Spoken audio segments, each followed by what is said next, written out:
112A. My bedroom door exploded like it had been hit by a sledgehammer. The smell of rain, cheap cigarettes, and rage. "You think you can hide from me," he growled. Combat instincts kicked in. I didn't run, I pivoted. In the chaos of shattered glass and splintered wood, my thumb swiped across the dark screen. "Green light alpha now." 3 words. An entire squad awakened. The familiar weight of his hands found my throat again, but this time I wasn't alone. This time, I'd already won. "My name is Riley Hart, Staff Sergeant with a mixed Special Operations unit stationed near Tacoma, Washington." I woke to fluorescent hospital lights burning through my eyelids, left shoulder dislocated, face swollen, purple fingerprints wrapped around my throat like a necklace I never asked for. The images came back in fragments. My mother, Elaine, standing frozen in the doorway of my apartment like a ghost who'd forgotten how to haunt. My stepfather, Daryl Knox, his hands around my throat, eyes wild with the kind of rage that comes from losing control of something you thought you owned. 3 words I'd managed to send before blacking out "Green light alpha now," our unit's unofficial code for immediate non-combat emergency extraction. No questions asked, just show up and handle it. The nurse checking my vitals had that careful look medical staff get when they're treating assault victims. She didn't need to say anything. The evidence was mapped across my body like a topographical survey of violence. Defensive wounds on my forearms, burst blood vessels in my left eye, the torn cartilage in my throat that made swallowing feel like drinking broken glass. "Your team is outside," she said quietly. "They haven't left since they brought you in." Through the small window in the door, I could see them. Nora Vale, our combat medic, pacing the hallway with her phone pressed to her ear, probably updating command. Rodriguez leaning against the wall, arms crossed, standing guard like this was a combat zone. Martinez sitting in a plastic chair that looked like it might break under his bulk, methodically cleaning under his fingernails with a knife, a nervous habit from 3 deployments. They'd come for me at 112A. No hesitation. No questions until after. I touched the chain around my neck, or where it should have been. The silver necklace my real father had given me for my 10th birthday, my name engraved on a tiny disc, was gone. Probably in an evidence bag somewhere. Another piece of proof in the case they were building. The door opened. Captain Mara Voss walked in, her gray eyes taking in my injuries with the clinical assessment of someone who'd seen worse but still gave a damn. She didn't offer empty comfort or useless platitudes. That wasn't her style. "Knox is in custody," she said, pulling a chair close to my bed. "Federal charges, attacking active military personnel on base-adjacent housing, stalking across state lines. The prosecutor says it's airtight." I nodded, feeling something shift in my chest, not relief. Exactly. Something harder. Something final. "This isn't over," I said, my voice rough from the strangulation, each word scraping past damaged tissue. Voss studied me for a long moment. "No," she agreed. "Now it's just beginning. But this time, you're not alone in the fight." He touched one of ours. "The entire unit takes that personally." She stood to leave, then paused at the door. "Your mother is in psychiatric evaluation. Voluntary admission. She's struggling with what happened, what she let happen."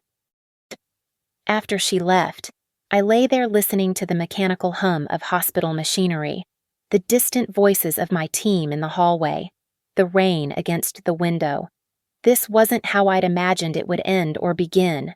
All those years of running, of hiding, of pretending I could outpace my past just by putting on a uniform and learning to fight back.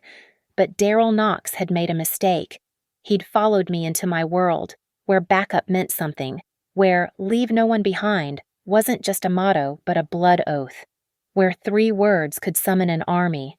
I closed my eyes, not to sleep, but to make a promise.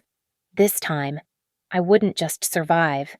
This time, I would end this properly, not with violence, but with something more devastating to a man like him: complete loss of control, public humiliation, and a federal prison cell. The hunter had become the hunted, and I had an entire pack behind me. Part 2. Grove City sat on the outskirts of Columbus, Ohio, the kind of place where people still left porch lights on for neighbors and kids rode bikes until the street lamps buzzed to life.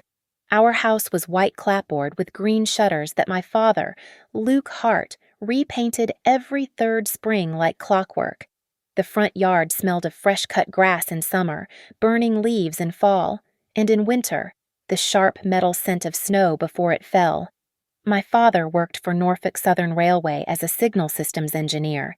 He'd take me to the switching yards on Saturdays, teaching me to read the rhythm of the rails. "Every train has a heartbeat," he'd say, pressing my small hand against the track. "Feel that vibration? That's a freight hauler, maybe 8 minutes out. The passenger trains, they hum different lighter, faster." I learned to love the lonesome sound of train whistles at night, the way they carved through darkness like a promise that somewhere, someone was going somewhere else.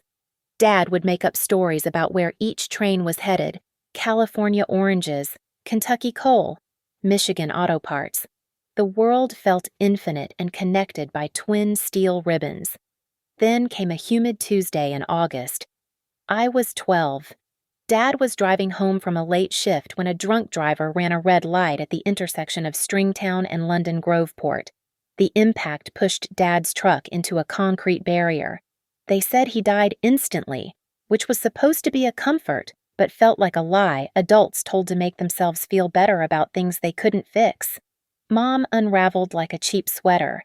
Elaine Hart had been a third-grade teacher at Highland Elementary, the kind who kept boxes of granola bars in her desk for kids who came to school hungry.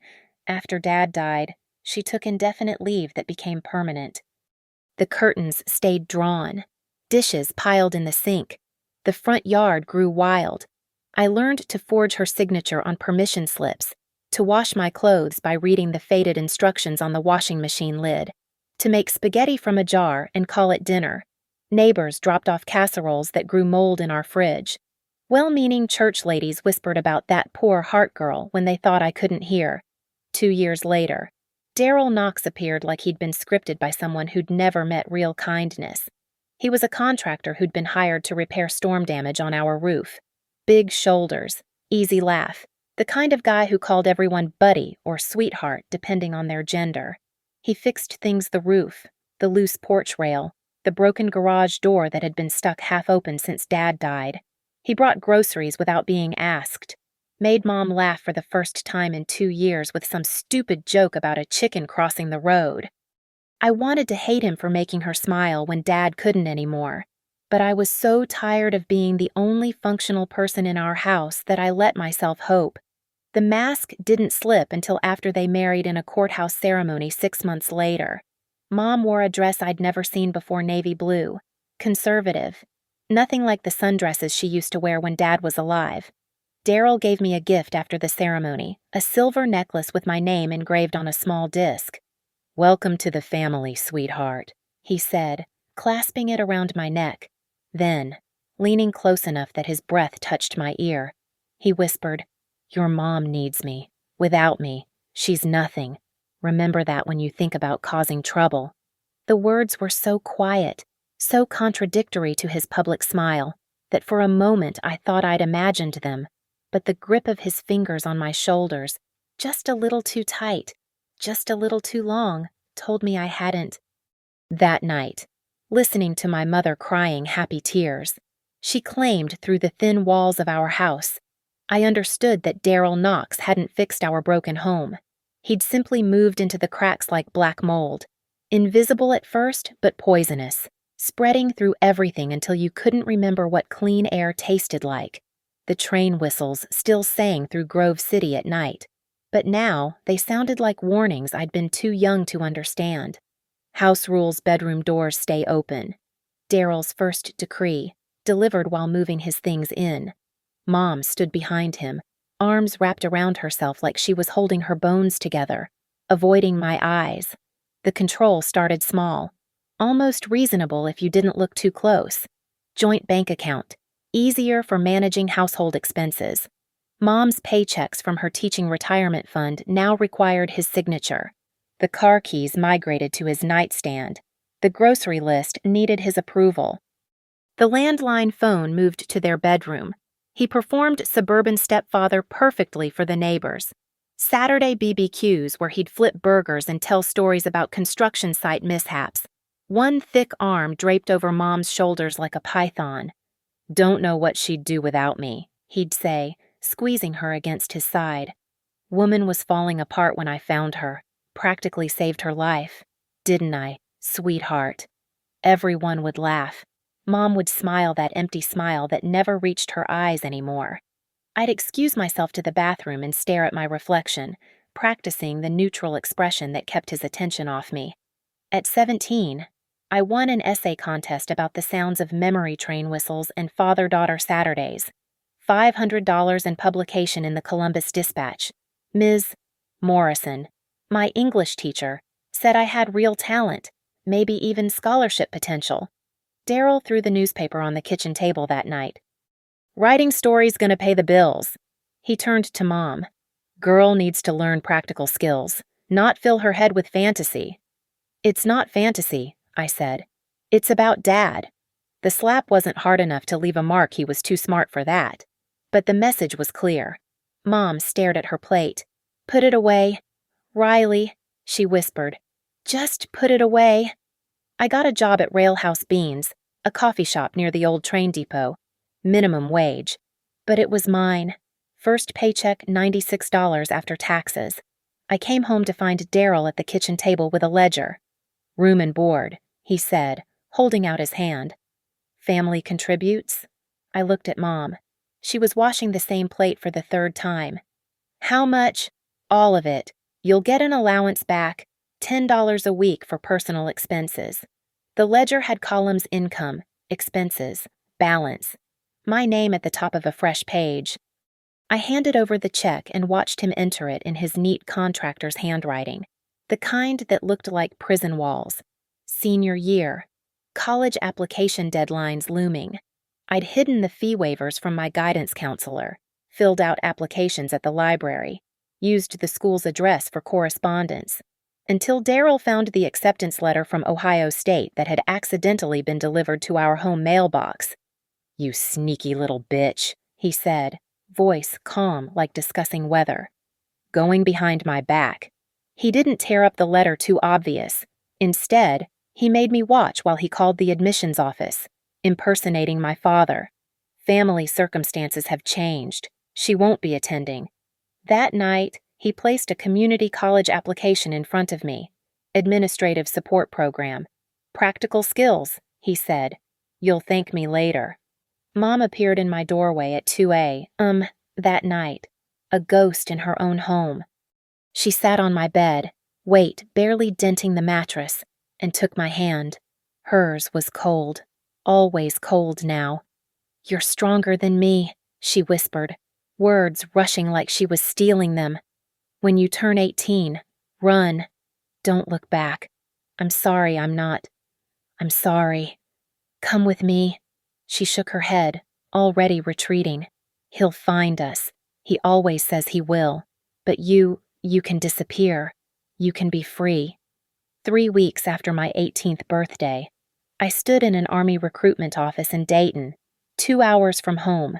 The recruiter, Sergeant Torres, had kind eyes and didn't ask why my hands shook as I filled out the paperwork. "Need a parent or guardian signature since you're still in high school?" he said. I took the forms home. Mom signed them in the bathroom with the water running, tears mixing with sink water. Daryl was at a construction site. We had maybe 10 minutes. "I love you," she said, handing back the papers. "Your father would be so proud." It was the first time she'd mentioned Dad in 3 years without looking over her shoulder first. When Daryl found out I'd enlisted, he grabbed my wrist hard enough to leave purple fingerprints.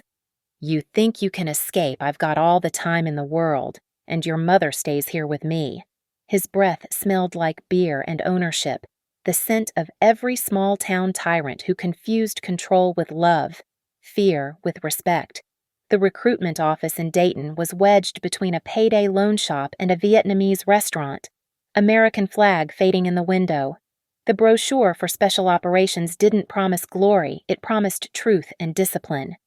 "Forge yourself in fire," it read. I'd already been burning for years. Basic training at Fort Jackson was supposed to break me. 4:30 a.m. wake-ups. Endless push-ups in South Carolina mud. Drill sergeants screaming about worthlessness and weakness. They didn't understand this was vacation. Nobody hit me for breathing wrong. The food came at regular times. When someone yelled, there were rules about how close they could get to your face. I excelled at things that broke others. Sleep deprivation. I'd been hypervigilant for 4 years. Physical exhaustion. Try staying awake all night listening for footsteps outside your bedroom door. Mind games. Amateur hour compared to Daryl's psychological warfare. "Hart, you're a machine," Drill Sergeant Washington said after I completed the obstacle course in record time. Body running on pure spite and muscle memory. No, I thought. Machines feel nothing. I feel everything, I just refuse to let it win. Advanced individual training led to selection for a mixed special operations unit. Joint Base Lewis McChord sprawled across Washington state like a small city of warriors, mountains in the distance, evergreens everywhere, air that smelled like rain and redemption. The training was different here, intelligent brutality with purpose. Land navigation through the Cascade Mountains at night, no moon, just a compass and controlled panic. Combat medicine that meant learning to plug bullet holes with one hand while returning fire with the other. SEER school survival, evasion, resistance, escape where they taught us to endure interrogation techniques that made Daryl's mind games look like nursery rhymes. During a mountain exercise, temperature dropping below freezing, my ankle rolled hard on loose scree. Heard the pop, felt the lightning shoot up my leg. I went down hard, pack driving me into the rocks. "Get up, Ohio." The voice belonged to Staff Sergeant Nora Vale, already in my unit, running this exercise. She was 5'4" of compressed competence, daughter of a Marine father and Army nurse mother, raised on bases from Okinawa to Stuttgart. "We don't leave anyone behind." "I can make it alone." "I didn't ask if you could." She pulled my arm over her shoulders, took half my weight. "I said we don't leave anyone. That includes stubborn idiots from the Midwest who think suffering alone makes them tough." We finished the course together, dead last but within time. My ankle was purple by morning, size of a grapefruit. Nora sat beside me in medical, cleaning dirt from under her fingernails. "Why'd you help me?" I asked. "Because that's what we do. Also, you remind me of a dog I had once, rescued from a fighting ring.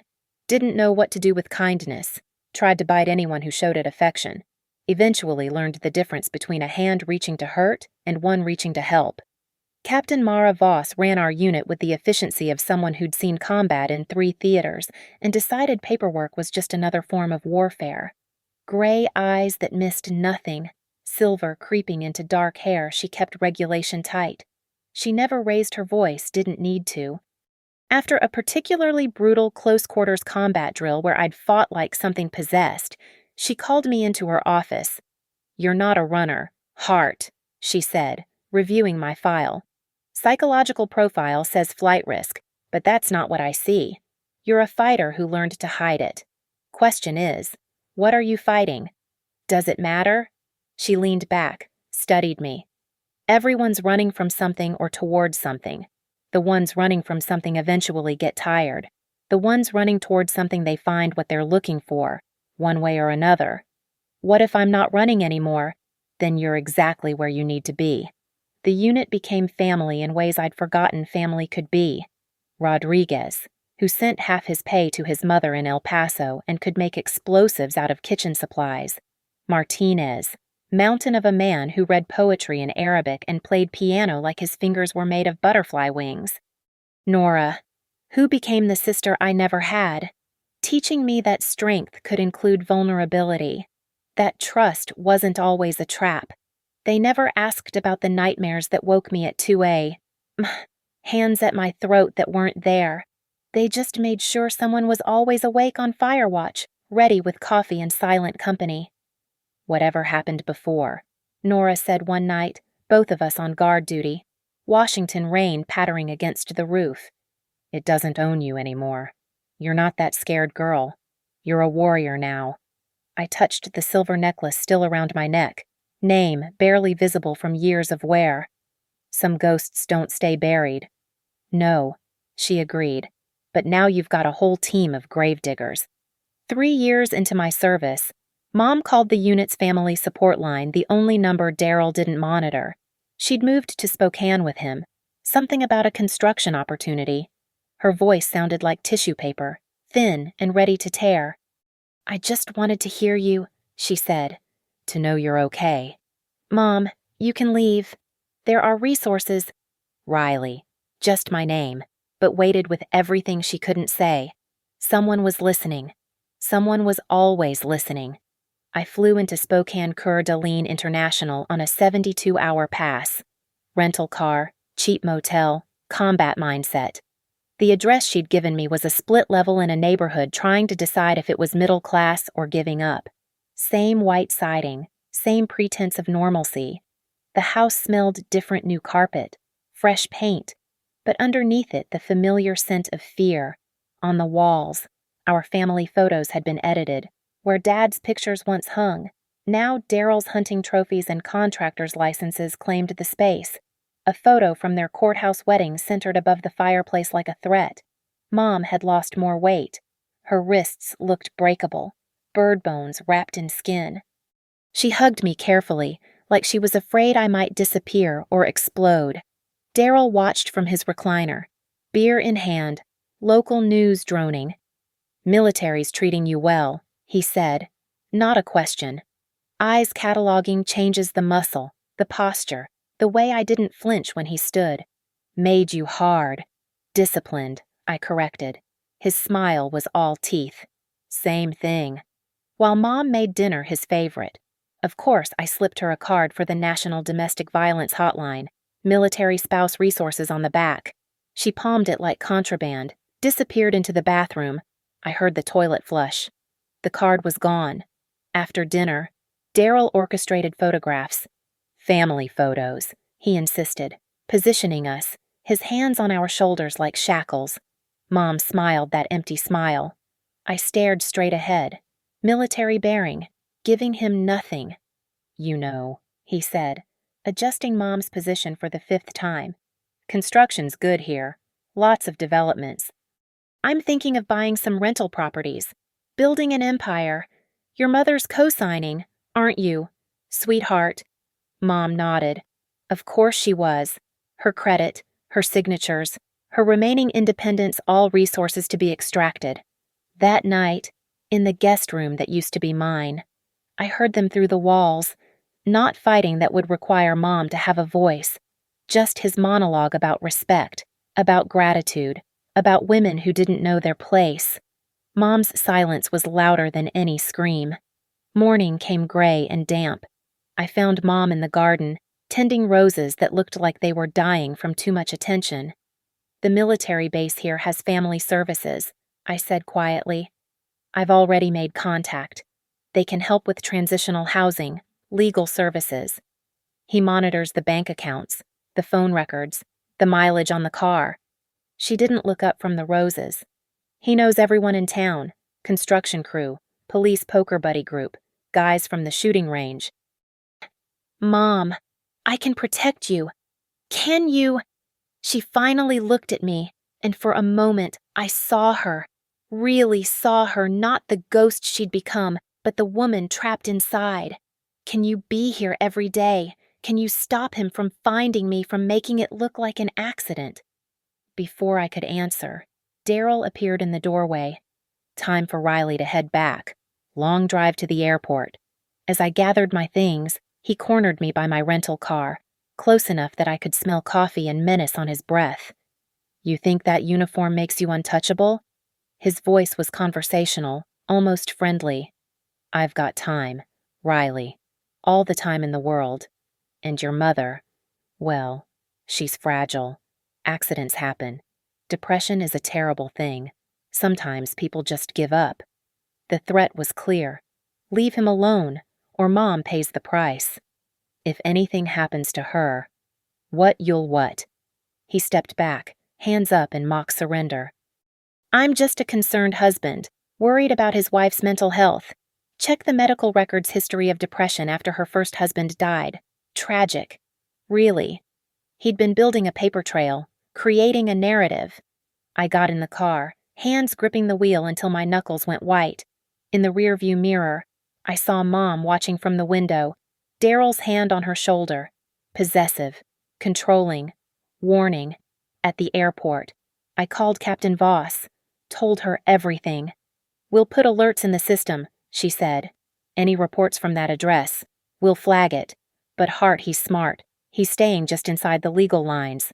For now, don't do anything stupid. That's an order. But we both knew orders only went so far when someone you loved was drowning in slow motion, and you were too far away to throw them a line. The harassment started 2 months after my visit to Spokane. Anonymous calls to my personal cell at 3:15 a.m. Just breathing. Then Garth Brooks playing in the background. Friends in Low Places. Daryl's favorite song. The one he'd play on repeat during his weekend benders. Outside my off-base apartment in Tacoma, I found Marlboro red cigarette butts under my bedroom window. His brand. Fresh some mornings. Like he'd stood there watching me sleep. Security cameras showed nothing blind spot he'd somehow identified. Then came the emails from untraceable addresses. Photos of places from my childhood, the train depot where Dad used to take me. Our old house in Grove City. The intersection where Dad died, fresh flowers placed there. Photographed. Sent to me at 2:43 a.m. With no text. Just images heavy with threat. The worst was a photo of the abandoned railway warehouse Dad had shown me when I was 9, where they stored old signal equipment. Spray painted on the rusted door, a red X, and the date of Dad's death. I reported everything to military police and local law enforcement. Sergeant Detective Louise Reyes took my statement with the exhausted competence of someone who'd seen this pattern before. Without direct threats or proof it's him, our hands are tied, she said. These contacts are concerning but not explicitly criminal. Could be anyone who knows your history. It's him. The cigarettes. The song. I believe you. But belief isn't probable cause. Document everything. Get a restraining order if you can, though crossing state lines complicates jurisdiction. The unit noticed my deterioration. Jumping at shadows during PT, triple-checking locks, sleeping in the common room instead of my apartment. Nora finally confronted me during weapons maintenance. What's hunting you? Hart.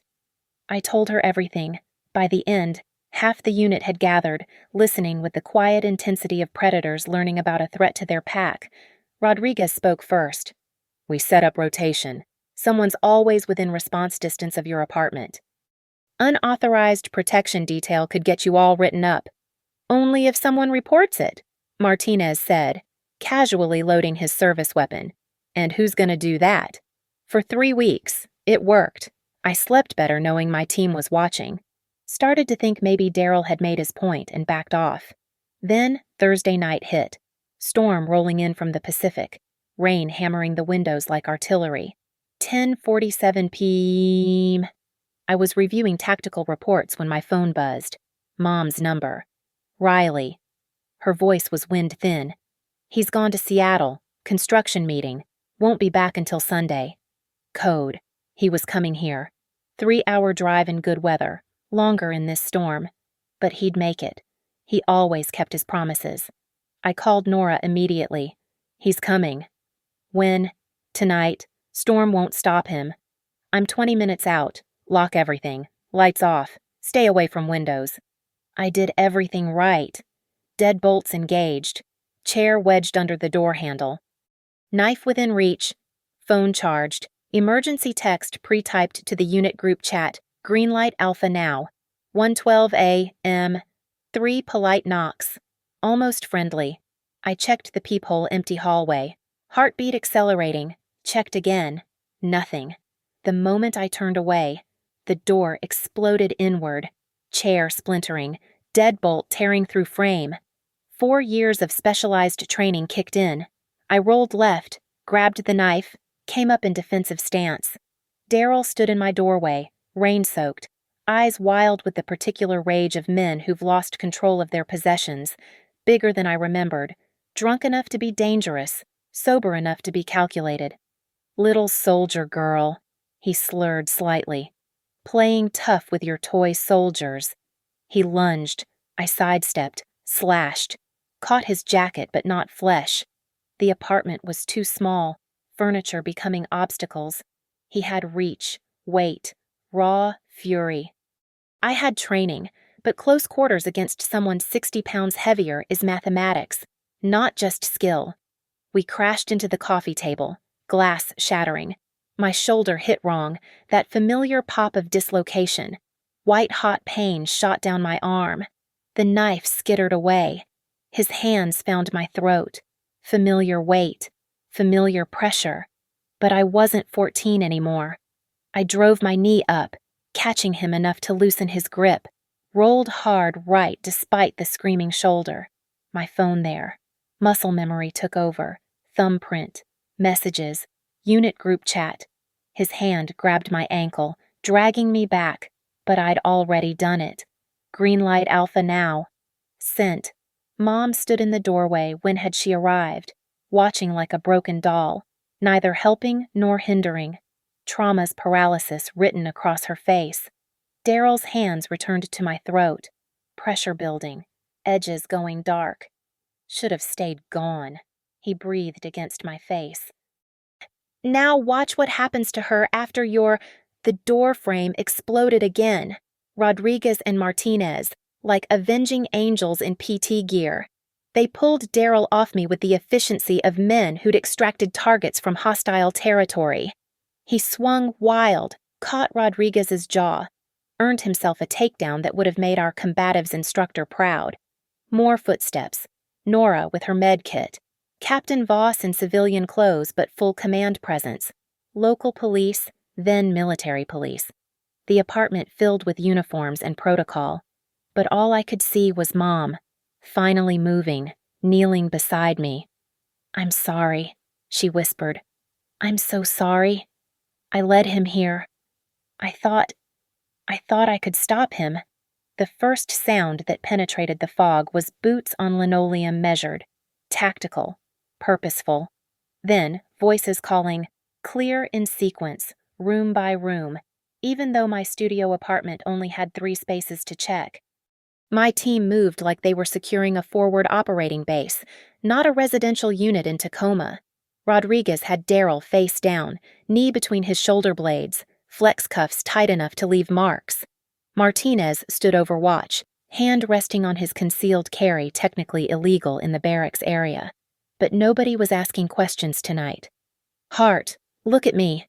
Nora's voice, calm and clinical. Her penlight tracked across my pupils. "Follow the light. Good. Now squeeze my fingers, both hands." My left shoulder was screaming, rotated wrong, muscles spasming.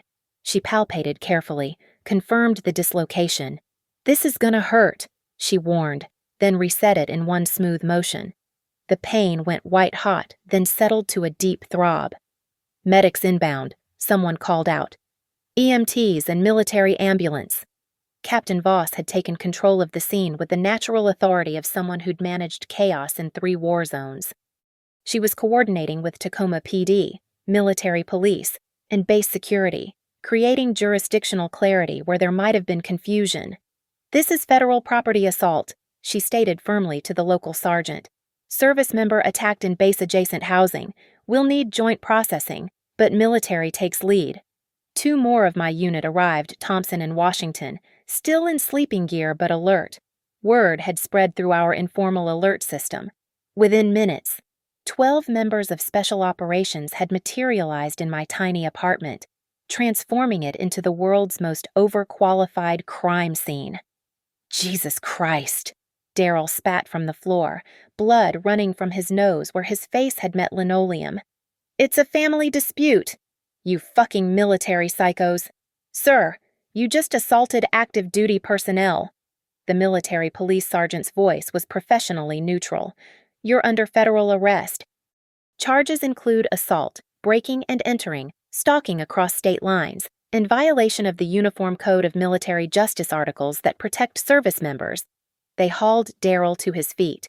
He looked smaller somehow, diminished, wet from rain, face swelling. The big man who'd terrorized my childhood reduced to what he'd always been, a bully who'd finally picked the wrong fight. "This isn't over," he snarled at me. "Yes," Captain Voss said quietly, stepping between us. "It is." As they led him out, I heard him realize the scope of his mistake. "I want a lawyer. This is kidnapping. I'll sue everyone." His voice faded down the hallway. Mom hadn't moved from where she knelt beside me. Nora was trying to check her for injuries, but Mom was catatonic, stuck in that trauma loop where the mind just checks out rather than process what's happening. "Ma'am, did he hurt you?" Nora asked gently. "We need to document any injuries."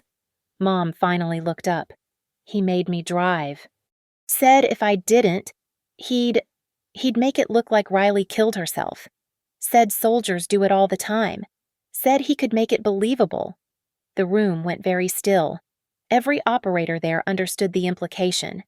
He'd researched military suicide rates, probably had a plan. This wasn't impulse, this was premeditated. "We need that statement officially," Voss said. "That's conspiracy. Premeditation takes this from assault to attempted murder." The EMTs arrived, tried to load me onto a gurney. I refused until Nora threatened to sedate me. The ride to Madigan Army Medical Center was surreal. Mom in the ambulance with me, my entire unit following in a convoy of personal vehicles like some kind of warrior funeral procession in reverse. At the hospital, the documentation began. Photographs of every bruise, measurements of the neck trauma, x-rays of the shoulder, blood work to check for internal damage. Each piece of evidence cataloged with the precision the military brought to everything. Detective Reyes arrived at 0300 hours, looking grimly satisfied. We found his car 2 blocks away. Inside was a kit rope, zip ties, tarp, bleach. He really was planning to kill you and make it disappear. My team took shifts in the hospital waiting room. Nobody went home. When morning came, they were still there, sprawled across uncomfortable chairs, creating an impromptu defensive perimeter around the trauma ward. "You realize," Nora said, sitting beside my bed as sunrise painted the mountains pink, "that Greenlight Alpha now is officially the most successful code phrase in unit history. 12 operators mobilized in under 8 minutes. Base commander wants to know if we were running unauthorized drills. What did Voss tell him? That we take care of our own. He didn't ask follow-up questions." The silver necklace, Dad's necklace, lay broken on the bedside table. Chain snapped during the fight. I picked it up, the small disc with my name barely readable after all these years. "We'll fix it," Martinez said from the doorway. "My cousin's a jeweler. He'll make it stronger than before." That's when it hit me I wasn't alone. Had never been alone since joining this unit. Daryl had counted on my isolation, on the family dynamic where victims stay quiet and ashamed. He hadn't counted on me having a different kind of family, one bound by something stronger than blood or fear. "The prosecutor wants to meet tomorrow," Voss informed me. "Captain Iris Monroe, JAG Corps. She's already building the case, with the premeditation evidence, the stalking documentation, and 12 witnesses to the assault. He's finished." I looked at Mom, who'd finally fallen asleep in the visitor's chair, looking smaller and more fragile than ever, but also, for the first time in years, safe. "It's really over?" I asked. "No," Voss said. "Now we make sure he pays for every second of hell he put you through. That's what family does." Captain Iris Monroe, JAG Corps, was everything Daryl Knox feared: brilliant, methodical, and utterly immune to intimidation. She built the case like an engineer builds a bridge, each piece of evidence load-bearing, the structure unshakable. "We have the stalking documentation spanning 2 months, she said, laying out files in the conference room. The premeditation kit in his vehicle, 12 witnesses, all special operations, all with impeccable service records, your mother's testimony about coercion, medical documentation of sustained abuse, financial records showing systematic control. She paused, gray eyes meeting mine. He's hired Nathan Bridges, criminal defense attorney known for victim-blaming tactics. He'll try to paint you as unstable, claim military PTSD, say you invited the confrontation. Are you prepared for that? I've been preparing my whole life. The courtroom was federal wood paneling, high ceilings, the weight of justice in every corner. My entire unit showed up in dress uniforms, filling the gallery like a wall of solidarity. Mom sat in the victims section, finally protected, finally visible. I testified for 3 hours. Voice steady, facts clinical, like delivering an after-action report. When Bridges tried to suggest I was dramatizing events, I simply recited dates, times, evidence numbers. When he implied I had daddy issues that made me antagonistic toward Daryl, I listed the documented injuries with medical precision. Staff Sergeant Hart, Bridges pressed. Isn't it true you're trained to kill? That you could have seriously injured my client if you'd wanted to? Yes, I said simply. I could have killed him. I chose not to. That's the difference between a soldier and a predator. We understand restraint. When Daryl took the stand, his story fell apart under Monroe's cross-examination. He claimed self-defense until she showed the breaking and entering evidence. He claimed coincidence until she presented the stalking timeline.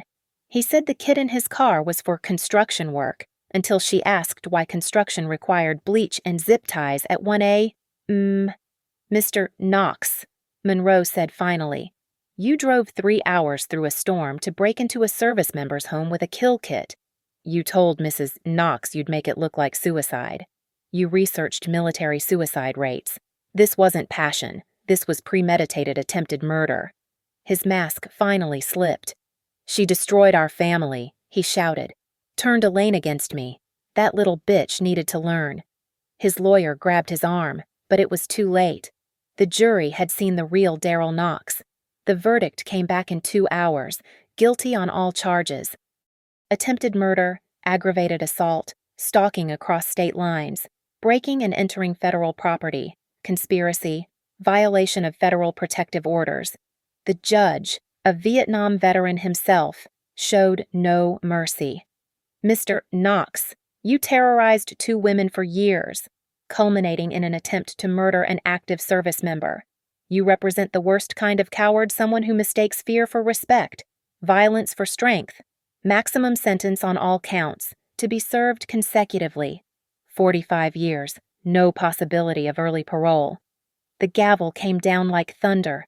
Daryl turned as they cuffed him, looking for Mom, for me, for someone to blame. But we weren't looking at him anymore. We were looking forward, at the door, at the future, at freedom. Outside the courthouse, Mom stood in actual sunlight for the first time in years. I want to go home, she said. Not his home, not our old home, somewhere new. There's a program. Captain Voss offered. Military family support. They'll help with relocation, counseling, fresh start. My unit surrounded us. This unlikely family forged in training and sealed in loyalty. Rodriguez and Martinez argued about who was buying the first round. Nora was already planning Mom's welcome party. Thompson offered his sister's contact, a therapist specializing in domestic violence recovery. You did it, Ohio, Nora said, bumping my shoulder, the good one. You won. We won, I corrected, looking at each of them. That's what Greenlight Alpha Now really meant, not just rescue me. Rescue us.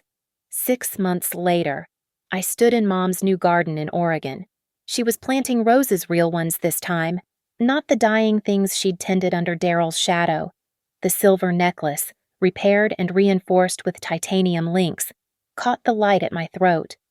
Your father would be proud, she said, dirt under her fingernails, life in her eyes again. The train whistle sounded in the distance, different railroad, different state, but the same promise. Somewhere. Someone was going somewhere else, moving forward, breaking free. The hunter who'd become the hunted was now in a federal cage. counting days that would outlast his lifetime, and the 3 words that had saved us green light alpha now became legend in our unit, code for the truth we all lived by: no one fights alone. The door of his cell had closed with the same finality as the door to our past. Justice didn't come with fanfare or drama. It came with the quiet click of metal on metal, the sound of consequences finally finding their target. He wanted to own us. Instead, he set us free. Thank you for listening to my story. I'd love to know where you're listening from. Drop a comment below and let's connect. If this story resonated with you, please subscribe to the channel and share your thoughts. Your stories matter too, and together, we're never alone.